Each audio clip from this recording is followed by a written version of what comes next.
What is up, guys? Phaedo82 coming at you with a weekly Rust update video. Merry Christmas and Happy Holidays. Hope you guys are having a safe and relaxing season, whatever holiday you celebrate. Going ahead and getting right into it, some Christmas flair has been added into Rust, so you guys are going to notice presents and stockings lining the world of Rust for the next week or so. Your dream of playing Santa and C4ing into your friend or enemy's base and showering him or her with gifts or coal is now a reality.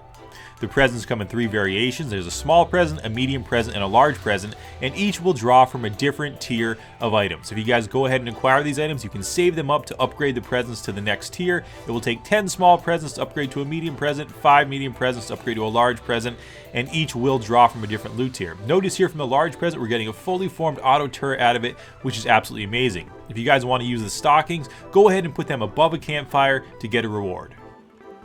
The M249 solid light machine gun has received a much needed buff in this week's version of Rust. You're going to notice the spray pattern's a bit tighter, it has much less recoil, the same damage holds true, so you'll be able to down a player in about 2 shots with this bad boy, but it's much more accurate and able to be used. Again, on vanilla servers, you're not going to see this too frequently because it is hard to acquire, but it did need a bit of a buff because it was a bit unwieldy before, but now you're going to notice it's a much more viable option when you guys pull it out.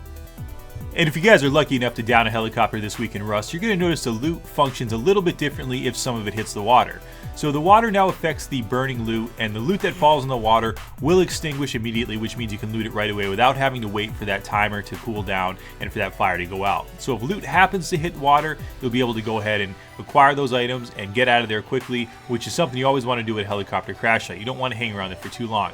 Taking a look here, guys, you can see the loot on the shore is burning up there on the cliff, but the loot that has fallen in the water has extinguished. This is a really cool feature. Adding to the list of items that you can throw in Rust, you can now throw 2-handed weapons in Rust, including the salvage hammer, the pickaxe, and then the salvage axe as well. These are items, guys, that will move at a slower velocity when you throw them than the one-handed weapons, but they pack more of a punch, so that's something that you guys want to keep in mind. The water's received some more love in Rust, so you guys will notice that it's more aesthetically pleasing this go around, and also the performance is going to be better as well. There's a foamy material that now appears on the shoreline, so if you guys aren't getting your head bashed in by a Newman, you can go ahead and appreciate that.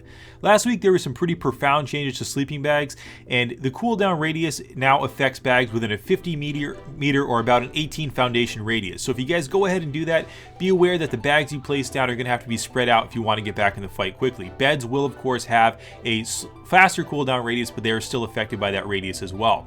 Been some changes to the auto turret. It no longer functions underwater. That's the most pronounced change, so you can no longer see things like this.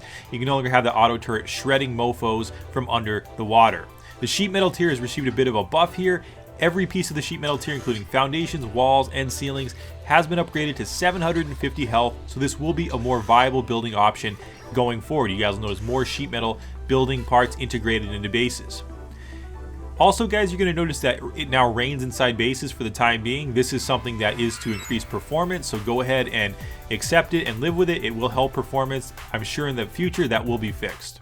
We saw some concept artwork and some screenshots for the next versions of the procedurally generated terrain with more pronounced rock formations. Really can't wait to see that. It really helps to add to the atmosphere.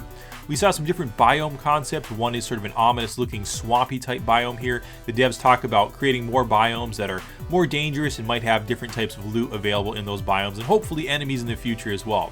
But it's always cool to see those environmental aspects to Rust iterated upon, and it's really cool to see concept artwork like this because it's something we really want. We also saw a shipwreck event. We saw one on land here, but in the future they talked about having a shipwreck possibly underwater, which players would have to swim to, and that would be something that would be really cool to see.